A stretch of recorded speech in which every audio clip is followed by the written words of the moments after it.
Hi guys, welcome back to our channel to Sakthi. நீங்கள் என்ன பார்க்க போகிறோம்னா தங்க நகை எப்படியெல்லாம் சேமிக்கலாம் அப்படிங்கிற பற்றி பார்த்துக்க போகிறோம். அதில் ஃபஸ்ட்டு டிப் என்னென்னு பார்க்கலாம். ஒரு தங்கங்கிறது நமக்கு எப்பயுமே கையில் இருக்க அமௌண்ட் மாதிரி.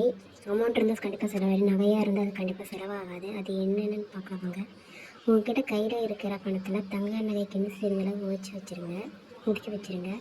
சிலரால் முடியும், சிலரால் முடியாது. வரவுக்கு செலவுக்குமே சரியாக இருக்கும். அப்படி இருக்கிறவங்க 500, 1000, 50 உங்கள்கிட்ட இருக்கிறதுல ஒரு மாதத்தில் எவ்வளோ முடியுதோ சீட்டு கட்டலாம்.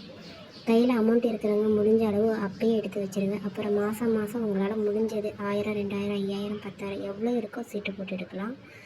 ஒவ்வொரு கடையிலும் ஜிஎஸ்டி சேவிங்ஸ் எதனா கம்மியாக இருக்கிற கடையில் கூட குவாலிட்டி கரெக்டாக இருக்கான்னு பார்த்து கூட நீங்கள் எடுக்கலாம். அது உங்களோட விருப்பம் தான். ஏன்னா ஒவ்வொரு கடையில் ஜிஎஸ்டி அதிகமாக இருக்கும், செய்கூலி சேதாரமும் அதிகமாக இருக்கிறதுனால நீங்கள் பார்த்து கூட எடுக்கலாம்.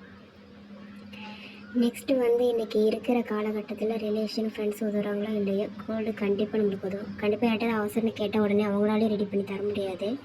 நம்மளுக்கு அந்த டைமில் அமௌண்ட் தேவைப்படும், ஆனால் உடனே ரெடி பண்ண முடியுமாட்டேன்னா கோல்டு கண்டிப்பாக ரெடி பண்ணிக்கலாம். அவசர தேவைக்கு யார் உதவினாலும் நாங்கள் கண்டிப்பாக உதவும்.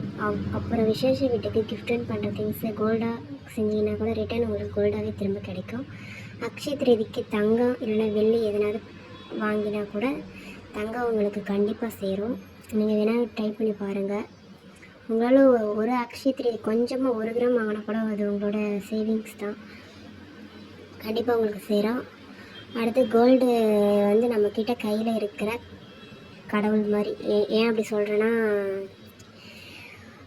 இது ரொம்ப அவசரங்கிறப்ப அது இருந்தால் நம்மளுக்கு அது எவ்வளோ உதவிங்கிறது புரியும்னு நினைக்கிறேன். அவசரத்திற்கு எது உதவுது இல்லையா, நகை கண்டிப்பாக உதவும். ஏன்னா அதுதான் நம்ம கை கொடுக்குற கடவுள்.